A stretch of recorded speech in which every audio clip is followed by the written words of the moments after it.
even though he submits perfectly to the will of the Father, that does not mean that the Father is more God than him. God cares about the posture of our hearts when we do apologetics, but he also cares about how we treat people when we do apologetics.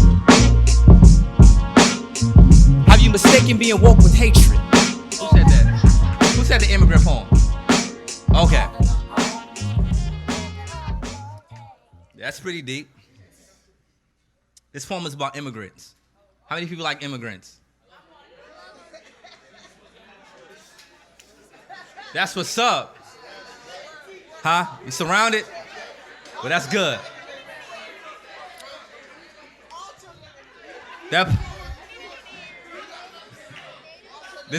poem wasn't even on my radar, but I'm gonna do it. Yeah, it's called The Story of an Immigrant. I saw an immigrant the other day, sitting on a corner, sipping a cold, crying bottle of water. His body drenched in the sweat of today's labor. I shook his hand, and the texture of his palm felt like honest work.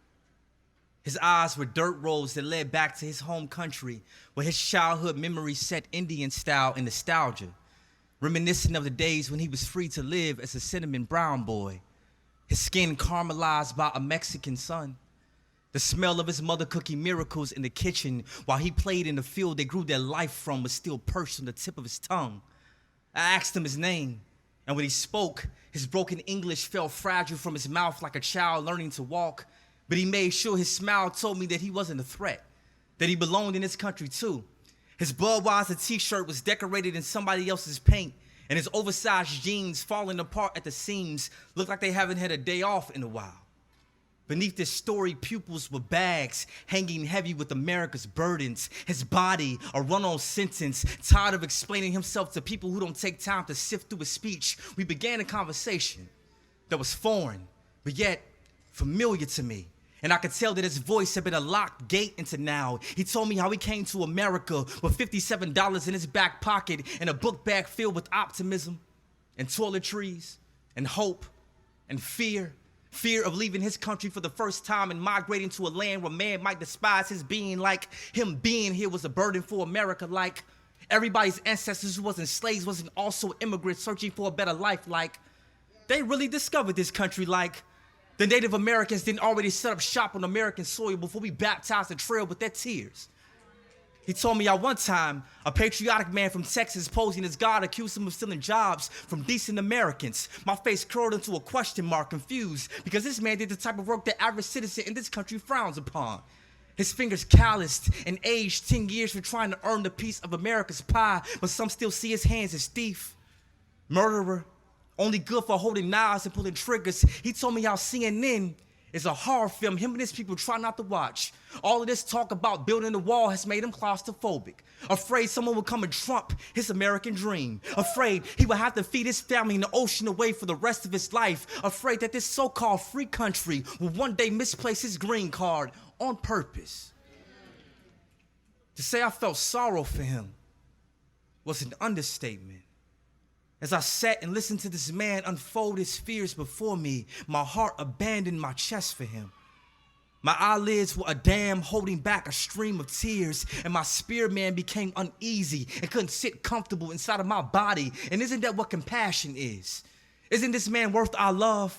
Worth a conversation the length of the American anthem? Isn't he worth the song of freedom we keep stored stingy inside of our throats? Isn't empathy that Christ-like trait inside of us that makes us adopt someone's struggles as our own? And speaking of Christ, doesn't this man's story sound a lot like a Jew quite a few of us know in this room?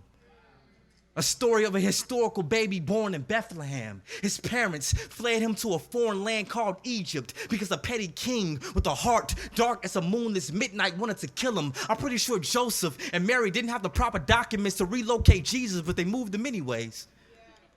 But yet we bury grace under the American flag and let Fox News convince us that immigrants sneaking their children into this country for a better life are more terrorists than the KKK in backwoods Alabama. Riddle me how, America. Christ was also an immigrant seeking refuge in a land where man might despise his being. He also came to do the work nobody else wanted to do. He also left his home and the only father he has ever known to provide a better life. I mean, eternal life for his family. But how many Christians will vote to build a wall for Jesus if he ever came back in the flesh? Will we recognize him as the one who spoke this fickle nation into existence? Or will he just be another immigrant, waiting for America to open her stubborn arms to embrace him? But you know what? This story isn't about what I think. Have you ever heard of the man named Jesus? I asked him. And he just smiled at me. He smiled at me with all of his teeth, as if I mentioned an old friend or something.